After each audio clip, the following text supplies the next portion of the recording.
life's gonna change. Your life's gonna change. You gotta make that decision leaving this place.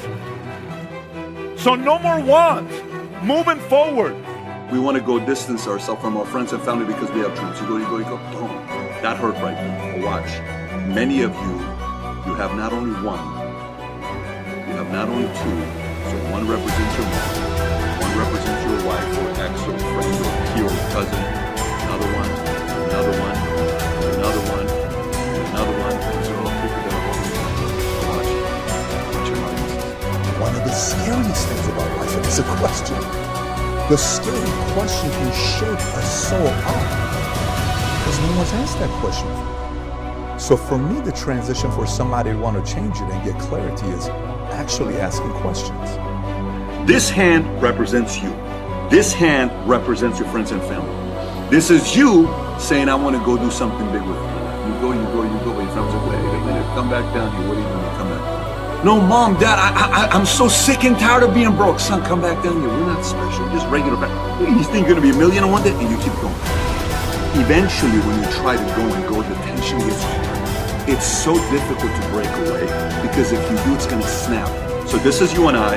We want to go distance ourselves from our friends and family because we have dreams. You go, boom. That hurt right there. But watch. Many of you, you have not only one, you have not only two. So one represents your mom, one represents your wife or ex or friend or peer or cousin, another one, and another one, and another one, and another one. These are all people that are holding you back. Now watch how hard this is. I want to go. You can't, right? It's a very strong power that they have on you when they hold you back. But if one by one, you show that you want to go out there and win big, eventually they're going to realize how serious you are. Here's the difference between will and want. Go to you. How many adults use the following sentence? I want to have a big house. No one cares. I want to be rich so I can retire my parents. Weak word. I want to be pampered for the rest of my life. No one cares. I want a nice car. Who cares? I want to have a house in the corner lot. Want has zero weight behind it. Starts with the same letter, same amount of words, 4 letters, same amount of letters, 4. One has power, the other has no power. 2001 would make me how old? 22 years old. I'm broke. You have no idea how broke I am. The camera goes on me, and here's what this crazy 21, 22-year-old kid says, if you can play this video. Mark my words, by the year, by the time this year is over, next year is coming, we'll end up being big also, and anybody that comes from my team will get bonus for 6 for 4. 22 years old, I said that, right? Do you know when I walked away, what happened after I said that? I lost everything. That's what's crazy. I'm sitting there, I'm going through all this stuff. My friends invite me to this club in Burbank, and my friend, Harvey, he comes up to me. He says, hey, where's the 6 figures? Where's the millions, Pat? All the friends are looking at me. It's a joke. There's the dreamer. Where's the millions, Pat? Where's the millions, Pat? That's why you're afraid to say, I feel. I read a quote the other day by Denzel. Your own family will talk shit about you when you're in the process of breaking all the generational curses. This ain't for the weak. This ain't for the weak. Some of you guys got some generational curses that you haven't broken yet. Let's address some of the generational curses. What are some of them? Drugs, gambling, alcohol, weed, abuse, poverty, fear of God, victimhood mentality. Every family has it. But eventually somebody has to change it. So for you, this whole word about will and want, what word are you using? Were you afraid to do the video? Why are you afraid of the video? Because God forbid if you go on social media and you say, mark my word, my family will become financially free, and you post that, and you don't, then you delete it, but your friends and family sees it and they laugh at you. You're afraid of being laughed at. So you play safe.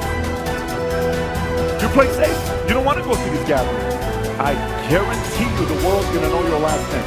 The world's going to know what you did with his family. And by the way, I didn't say this when I was a millionaire. I said this when I was making $50 a year. It doesn't matter if I say it today. No one cares. What matters is when I said it when I was 22, when I was a nobody. I didn't have a follower on social media. There was no value to me. I didn't have $100 in my account. Nothing at that time.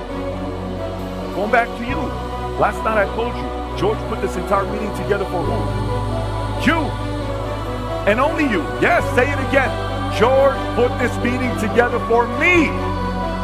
This is my meeting. My life's gonna change. Your life's gonna change. You gotta make that decision leaving this place. So number one, moving forward, everybody around you that's your blood, that's your family, that's in your base shop, that's on your team. Every time they use the word want, change it. Stop them right there. Can I challenge you? Yes. Let's change that word to will. Change it to will. I will. We will. We will. I will. It's a powerful word. In life, I've lost many, many times. Let me tell you, many times. I've had girlfriends break up with me. I've had companies tell me they don't want to do business with me. I've had an employee tell me they don't want to be with me. I've had salespeople that have quit on me. I've had so many people that I've had losses with. I've competed against people that are inferior than me, and I lost to them because they had better work ethic than me. And I thought because I had some talent at the time I was going to beat him. No way in the world. That guy worked harder than me. And I've also competed against guys that were superior than me, and I worked my butt off, and I still lost. I still lost with the guy that was ahead of me. What happened there? I worked my ass off and I still lost. Yes, that also happens. It's called a loss. It hurts. It's embarrassing. You come home, your wife or your girlfriend wants to make you feel good, but you know you lost. And it doesn't feel good. Your peers are looking at you, competitors are looking at you. The smirk that competitor is gonna have when they give you a high five, where they shake their hand to kind of say good luck to you next time. You know that look still says that I beat you. That hurts. A girl breaks up with you, that hurts. But here's the kicker. Here's the kicker. In that moment, you will have a temptation. It's the biggest temptation in life. It's the most dangerous temptation in life. It's the most powerful temptation in life. Let me tell you what it is. In that moment, you will have the choice of either blaming something on the outside or taking full responsibility. That temptation is so subtle, no one knows it. No one knows it. I have led thousands of salespeople that I've worked with, and I've seen some of them keep growing. One guy went from 30 grand a year to 50 grand a year to 100 grand a year to 200, 300, 400, 500, 600, 700, $1 million a year income. Well, they have a lot of trouble. Fast, in 3 years. What happened to them? They never blamed. They always took responsibility. They never blamed. And I've had people that are 10 times more talented. Every 6 months, they have some kind of a subtle stop. You know why? Because they blame the different circumstances. Well, because of this, because it's this person's fault, that person's fault, this person's fault. Look, in life, it's going to be very easy for you to blame everybody. Very easy for you to blame everybody. But one day you'll sit down and people will say, how come you didn't make it bigger in life? You were very talented. What happened there? You can make up any BS and sell them, because typically people who are good at blaming other people are great salespeople. You can blame everybody else, but there's one person that's going to know that you didn't take responsibility, and that's you. That's a tough one to live with. One of the scariest things about life is a question. The scary question can shake a soul up because no one's asked that question for me. So for me, the transition for somebody to want to change it and get clarity is actually asking questions. If you don't ask the questions of what you want to do next, the world is going to put you in the box on what you have to do next, because they're determining who you need to be. And you are rising up to their expectations because you're not asking the questions yourself. So clarity to me stems from you being able to sit down and ask those tough questions that piss you off, that irritate you, that make you emotional, that you cry over, that you reflect, that makes you want to do research, that makes you follow up, that makes you sit down and say, I don't really know. I haven't really thought about this before. And that will be. So clarity is stemmed based on, like the way you answered the question to me, Tom, it was amazing. So do you have any kids? No, we made a decision a long time ago, we didn't want to have kids. The way you said it was like very nonchalant. Really, it was so like, yeah, that's what we did. Then I said, so tell me how you processed it. It's very obvious that was a very comfortable, certain decision that a lot of time didn't do. Very few people do. And then you got clarity. And clarity gives confidence. So somebody looks at your eyes and you give the answer. There is no, looking away or uncomfortable or anything. This is who you are. This is who this is. And that clarity takes a lot of time decisions to be complex. I don't think you have to get together. Success secret number 6. Develop a workaholic mentality. All self-made millionaires work hard, hard, hard. They start earlier, they work harder, and they stay later. They develop a reputation for being amongst the hardest working people in their fields, and everybody knows it. Practice the 40-plus formula. This formula says that you work 40 hours per week for survival. Everything over 40 hours is for success. If you only work 40 hours, and the average work week today is closer to 35 hours, all you will ever do is survive. You'll never get ahead. You'll never be a big financial success. You'll never be highly respected and esteemed by your colleagues. You will always be mediocre if you just work the basic 40-hour week. But every hour over 40 is an investment in your future. In fact, you can tell where you're going to be in 5 years by looking at how many hours over 40 you put in every week. The average self-made millionaire in America today works 59 hours per week, and some of them work 70 and 80 hours per week. The average self-made millionaire in America works 6 days per week rather than 5, and works longer days as well. If you want to call a self-made millionaire, phone the office before normal working hours and after normal working hours. The self-made millionaire is usually there when the staff arrives and is still there working when they leave. And here's the key. Work all the time you work. When you work, don't waste time. When you get in early, put your head down and get started immediately. When people want to talk to you, you excuse yourself and say, I have to get back to work. Don't drop off your dry cleaning, phone your friends, socialize with your coworkers, or read the newspaper. Work all the time you work. Resolve today to develop a reputation for being the hardest working person in your company. This will bring you to the attention of people who can help you faster than almost anything else you can do.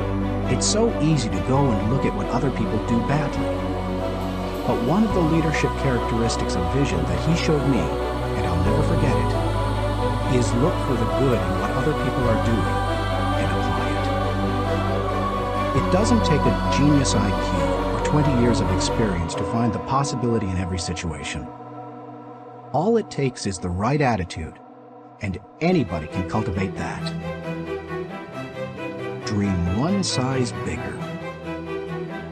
One of the best ways to cultivate a possibility mindset is to prompt yourself to dream one size bigger than you normally do. Let's face it, most people dream too small. They don't think big enough. Henry Curtis advises, make your plans as fantastic as you like, because 25 years from now, they will seem mediocre. Make your plans 10 times as great as your first plan, and 25 years from now, you will wonder why you did not make them 50 times as great. If you push yourself to dream more expansively, to imagine your organization one size bigger, to make your goals at least a step beyond what makes you comfortable, you will be forced to grow. And it will set you up to believe in greater possibilities. Question the status quo. Most people want their lives to keep improving, yet they value peace and stability at the same time. People often forget that you can't improve and still stay the same. Growth means change. Change requires challenging the status quo.